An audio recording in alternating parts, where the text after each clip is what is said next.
जय हिंद, वंदे मातरम। तो दोस्तों आप लोग कैसे हो? तो आप लोग मेरे ख्याल से आप लोग अच्छे शानदार जानदार होंगे।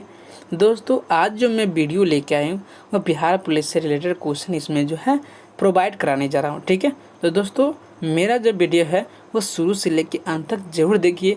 आज का वीडियो जो है वह काफ़ी लंबी हुई है, यानी 30 मिनट 31 मिनट का क्वेश्चन इसमें मिलेंगे। ठीक है दोस्तों, आप इस वीडियो को शुरू से अंत तक जरूर देखें, क्योंकि हमें कमेंट सेक्शन में जो कमेंट आ रहा है उसके तहत आप लोग को क्वेश्चन इसमें प्रोवाइड कराने जा रहा हूँ। ठीक है, तो दोस्तों अगर इस चैनल पर अभी तक नई चैनल सब्सक्राइब किए तो चैनल को जरूर सब्सक्राइब कर ले और बेल आइकन को जरूर दबा लें, ताकि जब भी हम वीडियो को अपलोड करूँ तो आपके पास मेरा जो वीडियो है वह सबसे पहले प्राप्त हो। ठीक है, इसमें most VVI GK GS question लेके आए हूँ। ठीक है, तो दोस्तों शुरू से अंत तक जरूर देखिए एक बार। ठीक है, जिससे वर्दी लेने का जुनून होंगे वो जरूर देखेंगे। ठीक है, इसमें मोस्ट वांटेड क्वेश्चन है। ठीक है, चलिए क्वेश्चन की ओर। एक नंबर क्वेश्चन कह रहा है कि यूनेस्को यानी यूनेस्को का फुल फॉर्म क्या है? United Nations Educational Scientific and Cultural Organization. क्या हो जाए? ऑर्गेनाइजेशन। ठीक है, उनकी स्थापना कब की गई? ठीक है, समझ गए? यानी यूनेस्को की जो स्थापना है उसकी कब स्थापना की गई? ठीक है, ऑप्शन ए में दिया हुआ 24 फरवरी 1945, ऑप्शन बी में 24 दिसंबर 1948 को, ठीक है, या की थी या को थी। ठीक है, और ऑप्शन सी में दिया हुआ 16 नवंबर 1945, ऑप्शन डी में 11 दिसंबर 1946 को की। ठीक है, तो इसका राइट आंसर क्या होता है? इसका right answer option number C यानी 16 नवंबर 1945 को, यानी 16 नवंबर 1945। ठीक है, तो इसका right answer option number C हो जाए। क्या हो जाएगा? सी। ठीक है, चलिए अब देखते हैं 2 नंबर क्वेश्चन की ओर। ठीक है, चलिए ध्यानपूर्वक देखिएगा। कह रहा है कि यूनेस्को का मुख्यालय कहाँ है, कहाँ स्थित है? ठीक है, यानी यूनेस्को का जो मुख्यालय है वह कहाँ स्थित है? तो पेरिस में। ठीक है, कहाँ स्थित है? पेरिस में। ठीक है, तो हमारा राइट आंसर क्या हो जाएगा? ऑप्शन नंबर ए हमारा राइट आंसर। ठीक है, चलिए पेरिस की राजधानी क्या हो जाएगा? इसमें एक क्वेश्चन बन जाता है। तो पेरिस मतलब जो पेरिस है वह किसकी राजधानी है? तो फ्रांस की। किसकी राजधानी है? फ्रांस की। इसमें ये भी क्वेश्चन बनता है। ठीक है, ध्यान से उतर गया था, यानी एक क्वेश्चन और मैंने बना दिया। ठीक है, यानी यूनेस्को का मुख्यालय कहाँ स्थित है? तो पेरिस में स्थित है। और ये पेरिस जो है वो किसकी जो है वो राजधानी है? ठीक है, तो किसकी राजधानी है? तो फ्रांस की। ठीक है, चलिए अब देखते हैं 3 नंबर क्वेश्चन क्या कह रहा है। कह रहा है कि खरीफ की फसल कब बोई जाती है? ठीक है, यानी कब रोपी जाती है? ठीक है, यानी खरीफ की फसल जो है वह कब रोपी जाती है या बोई जाती है? तो जून से जुलाई में, जून या जुलाई में। ठीक है, जून से लेकर जुलाई तक में। ठीक है, तो इसका right answer option number C. ठीक है, अब देखते हैं 4 नंबर क्वेश्चन। देखिएगा ध्यान पे, वो कह रहा है कि खरीफ की फसल कब काटी जाती है? देखिए, बोई जाती है जून जुलाई में, और कब काटी जाती है? तो अक्टूबर नवंबर में। कब काटी जाती है? तो अक्टूबर नवंबर के महीने में जो है वह काटी जाती है खरीफ फसल। ठीक है, तो आप समझ गए कि खरीफ फसल जो उगाई जाती है, ठीक है, वह जून जुलाई में उगाई जाती है, और मतलब जो काटी जाती है वह अक्टूबर नवंबर में काटे, अक्टूबर से नवंबर के बीच में। ठीक है, इसका right answer option number C हो जाएगा इसका भी। ठीक है, अब देखते हैं 5 नंबर क्वेश्चन क्या कह रहा है। कह रहा है कि जो भारत का जो प्रथम वायसराय है, ठीक है, वो कौन था? मतलब भारत का जो सबसे प्रथम वायसराय कौन था? ऑप्शन ए में विलियम बेंटिक, ऑप्शन बी में दिया हुआ रॉबर्ट क्लाइव, ऑप्शन सी में लॉर्ड वेलेस्ली, ऑप्शन डी में दिया हुआ है लॉर्ड कैनिंग। ठीक है, इसका राइट आंसर क्या हो जाएगा? इसका right answer option number D यानी लॉर्ड कैनिंग। क्या हो जाएगा? Lord Canning. ठीक है, इसका राइट आंसर क्या हो जाएगा? Option number D. क्या हो जाएगा? Lord Canning. यानी लॉर्ड कैनिंग का जो कार्यकाल था वह 1856 से लेके कितना था? 1862। ठीक है, तक था इसका। मतलब लॉर्ड कैनिंग का जो कार्यकाल था, ठीक है, वो 1856 से 1862 तक था। मतलब जब यह भारत में जब कंपनी द्वारा नियुक्त अंतिम गवर्नर जनरल था और भारत का वायसराय भी था। ठीक है, कौन? तो लॉर्ड कैनिंग। लॉर्ड कैनिंग अंतिम गवर्नर जनरल भी था और भारत का क्या था, प्रथम वायसराय भी था। ठीक है, जो इसके कार्यकाल में निहित जो हुए 1857 की क्रांति में जब हो रही थी, तब उसकी सफलतापूर्वक क्या हुई, दमन रही। और उसकी मतलब क्या होता है, तब उसकी बड़ी उपलब्धि उसमें मानी जाती थी। ठीक है, इसका इसीलिए क्या होगा, इसका right answer option number C, यानी उसका एक्स्ट्रा मैं बता दिया इसके बारे में। ठीक है, इसका राइट। और ये भी क्वेश्चन पूछ सकता है आपके, मतलब कि बताइए कि भारत में जो कंपनी द्वारा नियुक्त अंतिम गवर्नर जनरल है वह कौन था। ठीक है, तो कौन हो जाएगा, लॉर्ड कैनिंग। ठीक है, कौन हो जाएगा, लॉर्ड कैनिंग। अब चलते हैं 6 नंबर क्वेश्चन की ओर। ठीक है, करा की सहायक संधि भारत में ब्रिटिश क्षेत्र का विस्तार करने के लिए अभ्यास की जाने वाली सबसे महत्वपूर्ण नीतियों में से एक थी, जिसे था द्वारा पेश किया गया था। मतलब किसके द्वारा पेश किया गया था, ठीक है, वो आपको इसमें बतलाना है। ठीक है, तो इसका राइट आंसर क्या हो जाएगा, ऑप्शन नंबर सी। क्या हो जाएगा, ऑप्शन नंबर सी, यानी लॉर्ड वेलेस्ली। क्या हो जाएगा, लॉर्ड वेलेस्ली। ठीक है, यानी लॉर्ड वेलेस्ली जो है वह कब से कब तक रहे थे, यानी 1798 से 1805 ईस्वी तक। ठीक है, ईस्वी तक, 1805 ईस्वी तक। ठीक है, इन्होंने सहायक संधि क्या कहता है उसको, पद्धति ना, उसको पद्धति की शुरुआत की थी जब मतलब भारत में जब सहायक संधि का जो प्रयोग हो रहा था, तो वेलेस्ली से पूर्व फ्रांसीसी गवर्नर जनरल डुप्ले ने किया था। और मतलब उसके जो सहायक संधि थे वह स्वीकार करने वाले राज्यों में हैदराबाद, कौन कौन थे, हैदराबाद। ठीक है, जो हैदराबाद कब बने थे, 1798 में। ठीक है, और मैसूर बने थे, तंजौर बने थे, मतलब इतना, मतलब तंजौर, अवध जो आदि, मतलब बहुत सारे थे, जो इंदौर के हेलकलोर ने जो सहायक संधि स्वीकार नहीं किया था। ठीक है, इसका right answer option number C हो जाएगा। आप देखते हैं 7 नंबर क्वेश्चन की ओर। कहा कि कंप्यूटर भाषा में, ठीक है, फोर्ट्रैन किस क्षेत्र में उपयोग होता है, यानी FORTRAN, फोर्ट्रैन जो है किस क्षेत्र में उपयोगी होता है। ठीक है, ऑप्शन ए व्यवसाय, ऑप्शन बी रेखा चित्र, ऑप्शन सी विज्ञान और ऑप्शन डी वाणिज्य। ठीक है, तो इसका राइट आंसर क्या हो जाएगा, ऑप्शन नंबर सी, यानी विज्ञान। क्या हो जाएगा, विज्ञान, यानी साइंस। अरे SCIENC होता है, SCIENC होता है। ठीक है, एच नहीं लिखा है। ठीक है, तो इसका right answer option number C. अब देखते हैं 8 नंबर क्वेश्चन की ओर।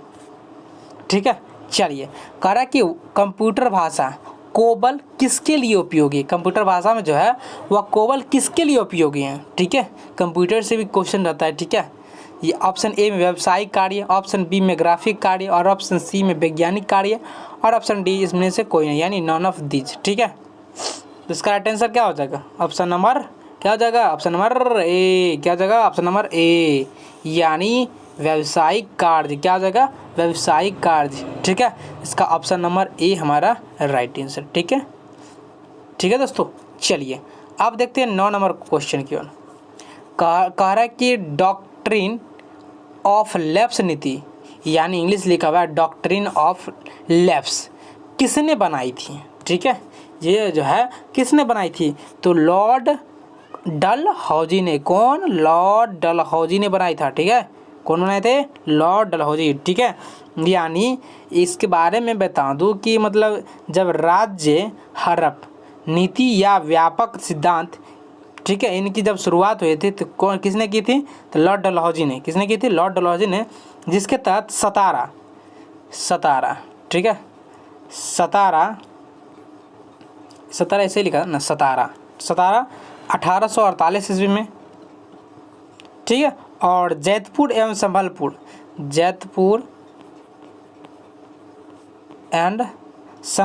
ना, चलिए उतना छोड़े थे। संभलपुर जो 1849 में हुए, और बघाट 1850 में, उदयपुर इत्यादि मतलब जो है वरिसातों का अंग्रेज राज्य में क्या हुआ था, विलय कर गया था। क्या हुआ था, विलय कर गया था। ठीक है, यानी विलय मतलब क्या होता है, विलुप्त हो जाना। ठीक है, अब देखते हैं 10 नंबर क्वेश्चन। करा कि निम्नलिखित में से किन कोशिकाओं में नाभिक नहीं होता है।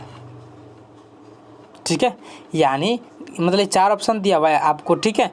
इसमें से बताइए कि दोस्तों कि मतलब जो आंसर होगा वह कौन सा हो जाएगा, ठीक है। इसका राइट ऑप्शन नंबर बी हो जाएगा। क्या हो जाएगा? ऑप्शन नंबर बी, यानी लाल रक्त कोशिका। क्या हो जाएगा? लाल रक्त कोशिका, ठीक है। तो हमारा राइट आंसर क्या हो जाएगा? Option number B. अब देखते हैं 11 नंबर क्वेश्चन।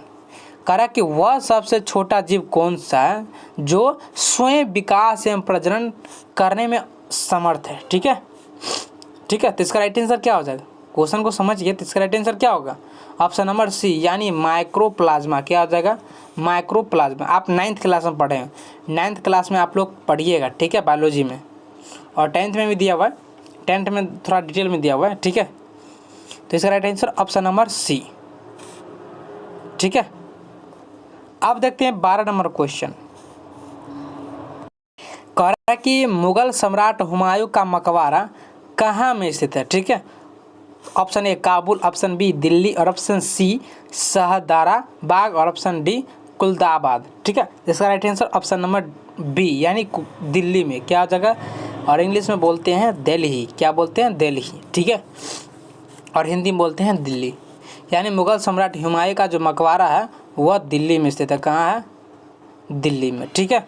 यानी हुमायूं का जो मकबरा मुगल वास्तुकला से क्या था? प्रेरित मकबरा है। यह नई दिल्ली के क्या था? दीन पनाह क्या था? दीन पनाह, यानी अर्थात इसका मतलब क्या हुआ? दीन पनाह यानी पुराने किले के निकट निजामुद्दीन औलिया की क्या कहता था उसको, हाँ, दरगाह के पास स्थित है, जो वर्ष 1570 में इस प्रकार इस जो मकबरे बनाया गया था तो वह हाजी बेगामा ने करवाया था। किसने बनवाया था? हाजी बेगामा ने करवाया तैयार, ठीक है। तो इसका right answer option number B हो जाएगा, ठीक है। चलिए अब देखते हैं 13 नंबर क्वेश्चन। कह रहा कि विश्व बैंक यानी वर्ल्ड बैंक का मुख्यालय है, ठीक है। वर्ल्ड मतलब विश्व होता है और बैंक मतलब बैंक, ठीक है। यानी इसका जो मुख्यालय है वह कहाँ है? विश्व बैंक का, ठीक है। तो इसका right answer option number B, यानी वाशिंगटन डीसी, वाशिंगटन डीसी में, ठीक है। तो हमारा right answer option number B. अब देखते हैं 14 नंबर क्वेश्चन है। सर्दी हो गया है दोस्तों, ठीक है। कह रहा कि बंगाल सती विनियन, ठीक है, यानी बंगाल सती विनियमन 1829 यानी 1829 भारत के किस गवर्नर जनरल द्वारा लाया गया, ठीक है। तो किसके द्वारा जो है वो लाया गया था? भारत के किस गवर्नर जनरल द्वारा, ठीक है। तो किस गवर्नर जनरल द्वारा लाया गया था? तो लॉर्ड विलियम बेंटिंग। किसके अनुसार?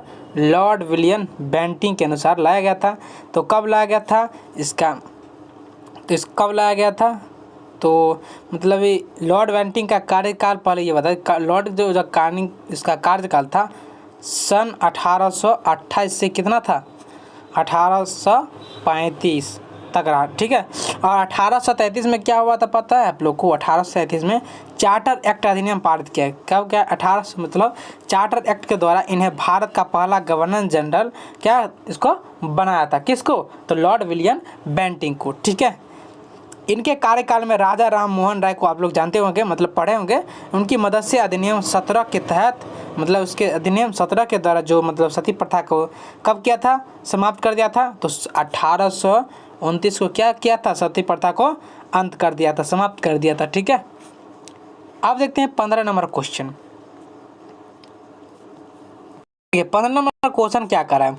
करा कि निम्नलिखित में से कौन सा कथन गलत है? देखिए, अब इसमें आपको चूज करना है कि जो बताइए कौन सा गलत है और कौन सा सही है। इसमें सिर्फ कह रहा है कि मतलब कौन सा कथन गलत है, क्या कौन सा गलत कथन जो है वो रॉन्ग है, ठीक है। तो देखते हैं, चलिए। तो ऑप्शन ए में देखिए कह रहा है कि पदार्थ कण स्थिर अवस्था में होते हैं, ये तो सही है, ये सही है, ठीक है। पदार्थ कण बहुत छोटे हैं, रॉन्ग। पदार्थ के कण स्थिर एक नंबर देख रहा हूँ, पदार्थ कण अवस्थित नहीं, यह गलत हो जाएगा। पदार्थ के कण बहुत छोटे होते हैं, सही बात है। पदार्थ जो है वह अत्यंत मतलब छोटे होते हैं, ठीक है। और ऑप्शन सी में देखते हैं पदार्थ के कण एक दूसरे के क्या होते हैं? आकर्षित, ये भी सही है, ठीक है। ऑप्शन डी में पदार्थ कणों के बीच रिक्त स्थान होता है, ये भी सही है। तो राइट में कौन सा गलत हो गया? ऑप्शन नंबर ए, ठीक है। तो हमारा right answer option number A हो जाएगा। क्या हो जाएगा? ऑप्शन नंबर ए, ठीक है। यानी इसमें से हमारा कौन सा गलत है? तो ऑप्शन नंबर ए गलत है। चलिए आप देखते हैं 16 नंबर क्वेश्चन। करा कि निम्न में से कौन सा तत्व जो है और न ही यौगिक है, मतलब कौन सा तत्व है, कौन सा तत्व नहीं है और न ही यौगिक है, ठीक है। न ही का मतलब कह रहा है कि न ही वो तत्व है और न ही क्या है, वो यौगिक है। ऑप्शन ए में दिया हुआ है आपको वायु, जल, पारा, नमक, ठीक है। तो इस 4 ऑप्शन में से हमारा राइट आंसर कौन सा? 4 ऑप्शन में से तो हमारा राइट आंसर क्या हो जाएगा? ऑप्शन नंबर ए यानी वायु। क्या हो जाएगा? वायु, ठीक है। यानी वायु मतलब क्या होता है? हवा। क्या होता है? हवा या पवन, ठीक है। अब देखते हैं 17 नंबर क्वेश्चन। करा कि जल शोधन में कौन सी प्रक्रिया का प्रयोग किया जाता है? यानी जल शोधन में जो है किस प्रक्रिया का जो है प्रयोग किया जाता है? तो किसका प्रयोग किया जाता है? तो विपरीत प्रसारण के। किसका? विपरीत प्रसारण का, ठीक है। तो राइट आंसर क्या हो जाएगा? ऑप्शन नंबर बी हमारा राइट आंसर। अब देखते हैं 18 नंबर क्वेश्चन। करा कि स्वतंत्र भारत के गवर्नर जनरल कौन थे? आप लोग विविध में पढ़े होंगे। स्वतंत्र भारत के गवर्नर जनरल कौन थे? तो लॉर्ड माउंटबेटन। कौन थे? लॉर्ड माउंटबेटन, ठीक है। तो राइट आंसर क्या हो जाएगा? Option number B. यानी स्वतंत्र भारत के प्रथम गवर्नर जनरल कौन थे? तो लॉर्ड माउंटबेटन हुए, ठीक है। जबकि स्वतंत्र भारत के प्रथम गवर्नर जनरल एवं अंतिम जनरल कौन थे? यानी इसमें अगर पूछते कि जबकि मतलब स्वतंत्र भारत की, इसमें सिर्फ पूछ रहा मतलब स्वतंत्र भारत के गवर्नर जनरल कौन थे, तो इसमें पूछ रहा स्वतंत्र भारत के प्रथम, ये तो सीधे बता दिया ना स्वतंत्र भारत के गवर्नर, और कहेगा इसी में कि प्रथम और अंतिम, ठीक है, गवर्नर जनरल कौन था? तो इसका नाम है चक्रवर्ती, आप लोग जानते होंगे, राजगोपालाचारी,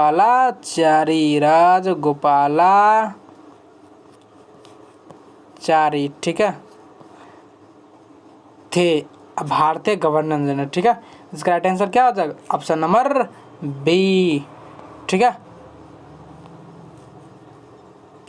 अब देखते हैं 19 नंबर क्वेश्चन, थोड़ा भाग गया था तब। कह रहा कि जीवन की मूलभूत इकाई क्या है? यानी जीवन की जो मूलभूत इकाई है वह क्या है? तो कोशिका है। क्या है? कोशिका, ठीक है। तो right answer option number A. अब देखते हैं 20 नंबर क्वेश्चन। कह रहा कि प्रोटीन संश्लेषण में निम्न कोशिकाओं में से किन की भूमिका सबसे अधिक महत्वपूर्ण है? किन की भूमिका जो है वो सबसे महत्वपूर्ण है यानी अधिक है?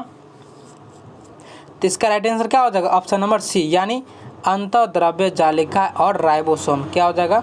अंतःद्रव्य जालिका और राइबोसोम, ठीक है। 9th क्लास में आप लोग पढ़ लीजिएगा, 2nd चैप्टर में दिया हुआ है आपको, ठीक है, पढ़ लीजिएगा।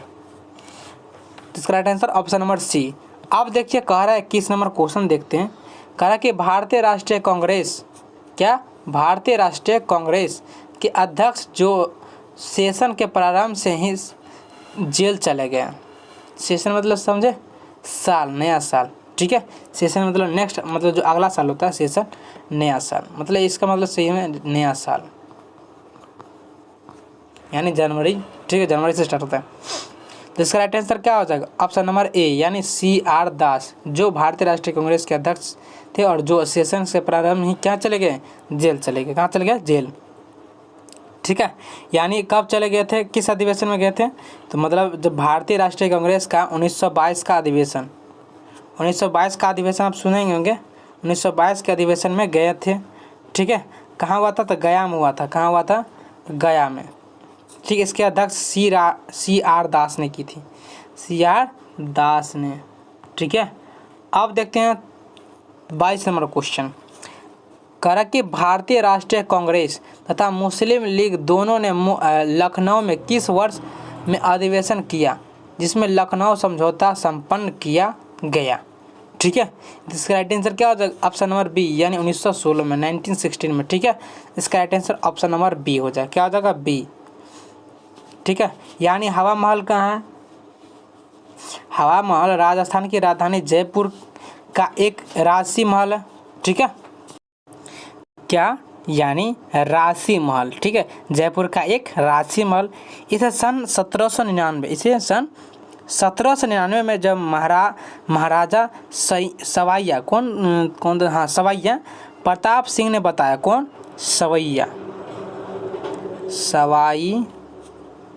महाराजा सवाई प्रताप, ठीक है, प्रताप सिंह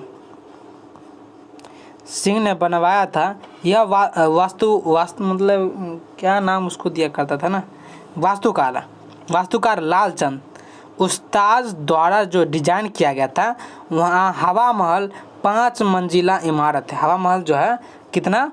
5 मंजिला। कितना? 5 मंजिला इमारत है, जिसकी ऊंचाई अपने मुख्य आधार से कितना मतलब फुट है? तो 50। कितना?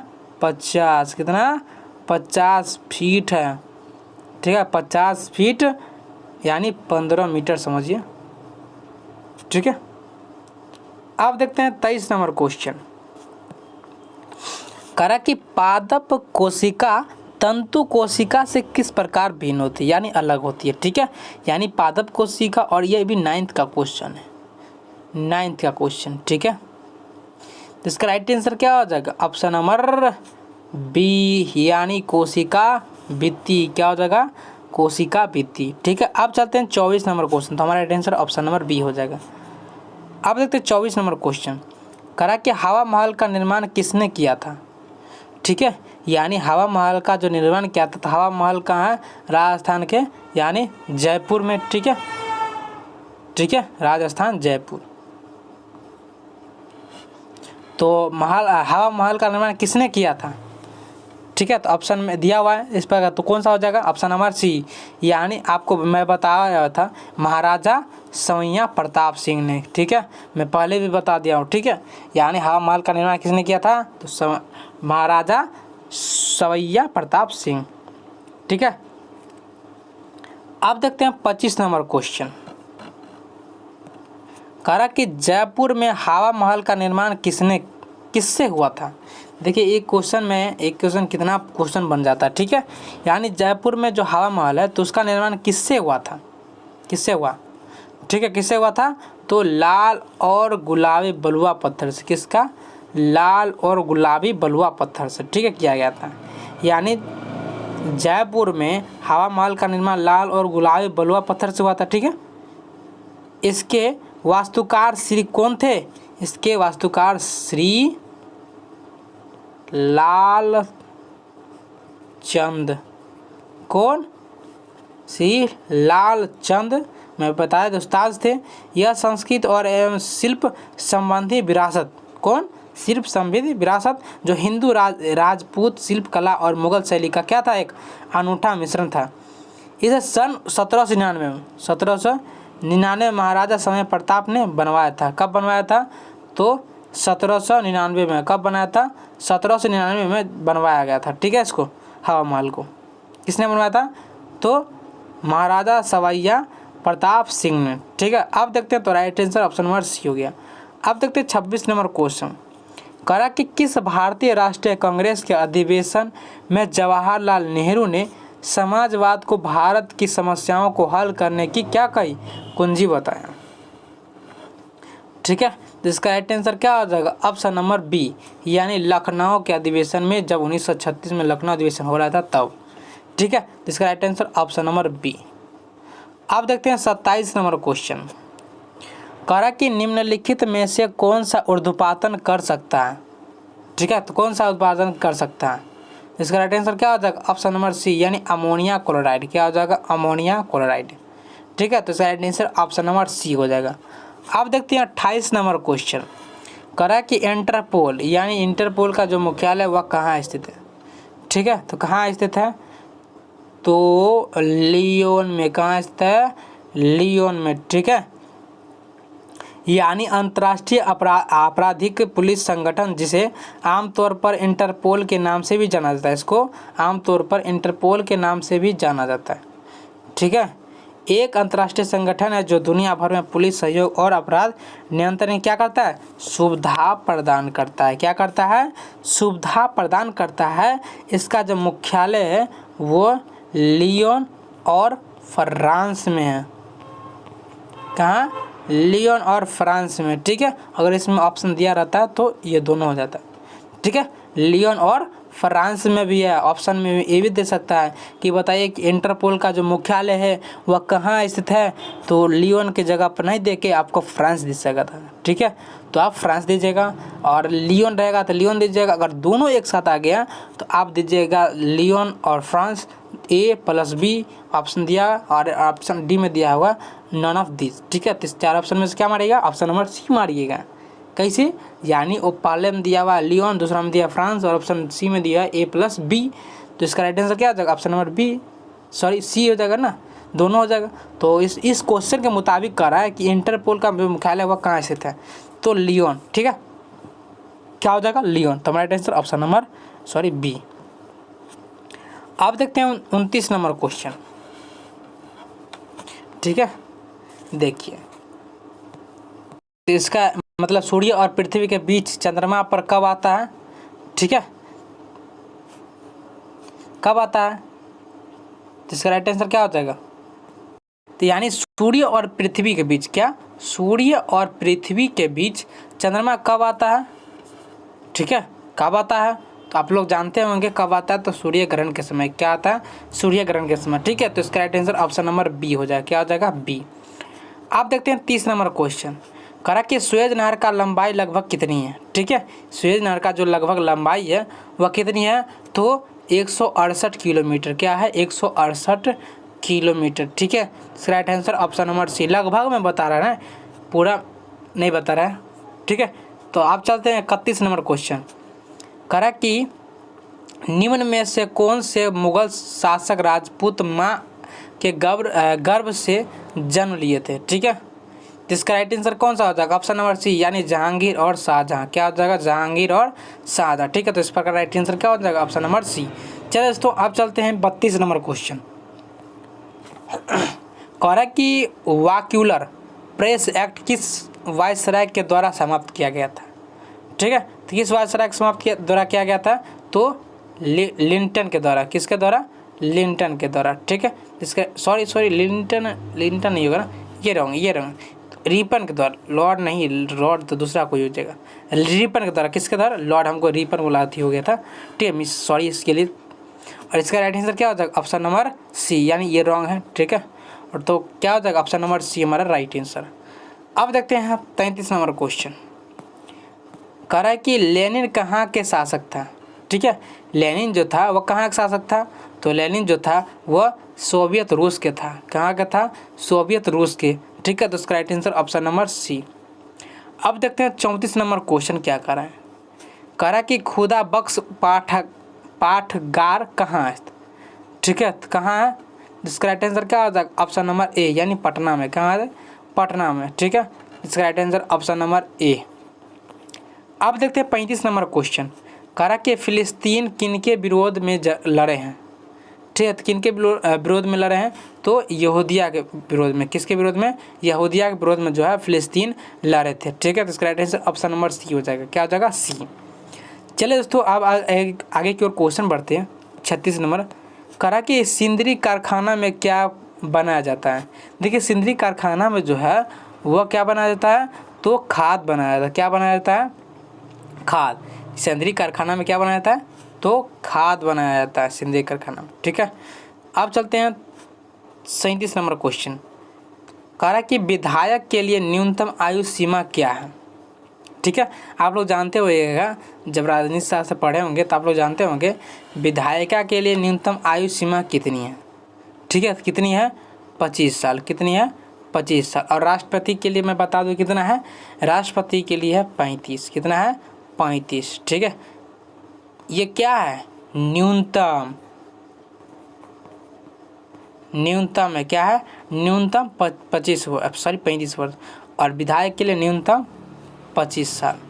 अब देखते हैं 38 नंबर क्वेश्चन। कह रहा कि नई दिल्ली की शिलान्यास 15 दिसंबर 1911 को क्या किया गया? किसने किया? ठीक है, तो इसका right answer option number B हो जाएगा। सम्राट जॉर्ज पंचम ने। कौन? सम्राट जॉर्ज पंचम ने जो नई दिल्ली का शिलान्यास 15 दिसंबर 1911 को किया था। ठीक है, तो right answer option number B. अब देखते हैं 39 नंबर क्वेश्चन। करा के विख्यात चित्रकार राजा कवि वर्मा ने तेल चित्रकला सीखी। ठीक है, किससे? तो इसका राइट आंसर हो जाएगा ए, यानी थियोडोर जेनसन से। किससे? थियोडोर जेनसन से। ठीक है, तो इसका right answer option number A. आप देखते हैं 40 नंबर क्वेश्चन। करा कि पंडित जवाहरलाल नेहरू की सर्वाधिक चर्चित पुस्तक है। ठीक है, यानी पंडित जवाहरलाल नेहरू के मतलब सबसे विख्यात मतलब जितना जितना अधिक शेयर किया जाए उतना बहुत काफ़ी है इसके लिए। तो सर्वाधिक चर्चित मतलब जो ज़्यादा चर्चित में है, ठीक है, वो कौन सी पुस्तक है? ठीक है, तो इसका राइट आंसर क्या हो जाएगा? कौन सी पुस्तक है? तो डिस्कवरी ऑफ इंडिया। क्या आ जाएगा? डिस्कवरी ऑफ इंडिया, जो पंडित जवाहरलाल नेहरू के द्वारा लिखा गया था और वो जो पुस्तक था उनकी वो सर्वाधिक चर्चित प्रचलित हो गया था। ठीक है, इसका right answer option number B. अब देखते हैं 41 नंबर क्वेश्चन। करा कि नीति निर्देशक तत्वों में बालकों के लिए निःशुल्क प्राथमिक और अनिवार्य शिक्षा का प्रावधान संविधान के किस अनुच्छेद द्वारा किया गया है?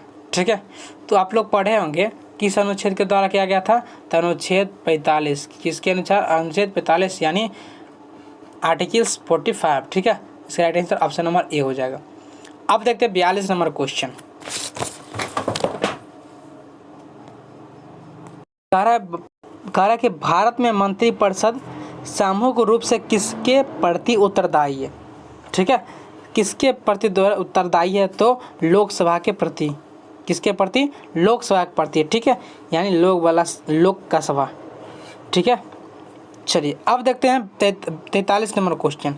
करा कि निम्न में से किस कंपनी ने दृष्टिहीन लोगों के लिए टॉक बैक कीबोर्ड विकसित किया है? ठीक है, इसका राइट आंसर क्या हो जाएगा? ऑप्शन नंबर ए, यानी गूगल। क्या हो जाएगा? गूगल। आप बोल सकते हैं मतलब दृष्टिहीन मतलब क्या होता है? मतलब जो आँख से निधीन हो। क्या हो जाएगा? मतलब जो आँख से उसको दिखाई नहीं देता हो, दृष्टिहीन मतलब आँख से कुछ भी नहीं दिखाई देता है, उसके लिए टॉक टैब का विकसित किया गया कीबोर्ड। ठीक है, वह कौन सा है? गूगल। क्या है? गूगल। ठीक है, उसमें बोल भी सकता है गूगल में, उधर से बुला सकता है। ठीक है, चलिए अब देखते हैं 44 नंबर क्वेश्चन। करा कि भारत में राष्ट्रीय आय की गणना में किस विधि का प्रयोग किया जाता है? ठीक है, किस विधि का प्रयोग किया जाता है? तो उपयुक्त दोनों में। क्या हो जाएगा? उत्पत्ति गणना विधि और आय विधि, दोनों विधि द्वारा जो है वह भारत में राष्ट्रीय आय गणना के प्रयोग किया जाता है। ठीक है, अब देखते हैं 45 नंबर क्वेश्चन। करा कि हड़प्पा सभ्यता किस युग की थी? आप लोग जानते हैं हिस्ट्री पढ़िएगा तो ठीक है, पहला चैप्टर लेसन का पढ़े होंगे तो आप लोग पता होगा आप लोग को। तो इसका राइट आंसर क्या हो जाएगा? ऑप्शन नंबर ए, यानी कांस्य युग। क्या हो जाएगा? कांस्य युग। हड़प्पा किस युग के थे? तो कांस्य युग। ठीक है, इसका right answer option number A हो जाएगा। अब देखते हैं 46 नंबर क्वेश्चन। करा कि सिंधु घाटी की सभ्यता में घोड़े के अवशेष कहाँ मिले हैं? ठीक है, कहाँ मिले हैं? तो सुरकोटता में। क्या हो जाएगा? सुरकोटता। ठीक है, इसका right answer option number D. अब देखते हैं 47 नंबर क्वेश्चन। करा कि अशोक के कलिंग युद्ध के विषय में किस अभिलेख से जानकारी मिलती है? ठीक है, किस अभिलेख से जो है जानकारी मिलती है? तो इसका राइट आंसर क्या हो जाएगा? ऑप्शन नंबर डी, यानी 13वें शिलालेख में। किसमें? 13वें शिलालेख में जो है अशोक के कलिंग युद्ध के विषय में जो है पता लगता है, यानी जानकारी मिलता है। अब देखते हैं तो right answer option number D. अब देखते हैं 48 नंबर क्वेश्चन। करा कि पोर्टजोल क्या है? देखिए, पोर्टजोल जो है वह एक कोनधारी वन प्रदेश में मिलने वाली एक क्या मिट्टी है। तो इसका right answer option number A. अब देखते हैं 49 नंबर क्वेश्चन। करा कि अंग्रेजों ने क्रिप्स मिशन को भारत में किस उद्देश्य से भेजा था? ठीक है, किस उद्देश्य से भेजा था? तो इंग्लैंड के युद्ध प्रयत्नों में भारतीयों का सहयोग प्राप्त करने हेतु। ठीक है, जो मतलब भारतीय का वहाँ जो नागरिक था उसको फंस गया था, उसके लिए वो सहायक किया। ठीक है, इसी को कहा जाता है क्रिप्स मिशन। इसका right answer option number C. अब देखते हैं 50 नंबर, इस वीडियो का लास्ट क्वेश्चन देखते हैं। ठीक है, कहा कि भारत में चंदन की लकड़ी के वन सर्वाधिक कहाँ पाए जाते हैं? ठीक है, तो कहाँ पाए जाते हैं? तो नीलगिरी की पहाड़ियों में। कहाँ? नीलगिरी की पहाड़ियों में। ठीक है, तो इसका right answer option number C. ठीक है दोस्तों, तो आई होप आप लोग को बहुत ही मेरा वीडियो इंटरेस्ट लगा होगा, इसके लिए थैंक यू। अगर इस चैनल पर आप नए हो तो चैनल को दोस्तों ज़रूर सब्सक्राइब कर दीजिए। इतना मेहनत करके मैं बनाता हूँ तो दोस्तों चैनल को ज़रूर सब्सक्राइब कर दें और बेल आइकन को प्लस में दबा देंगे ताकि जब भी हम वीडियो को अपलोड करेंगे तो आपके पास मेरा जो वीडियो है सबसे पहले प्राप्त हो। ठीक है, तो चलिए दोस्तों आज का वीडियो यहीं समाप्त करते हैं। फिर मिलते हैं कल के नेक्स्ट वीडियो में। बने रहिए मेरे यूट्यूब चैनल के साथ और अपना जो लाड़ प्यार है वो अपना देते रहिए इसी प्रकार। ठीक है, चलिए थैंक यू। जय हिंद, जय भारत।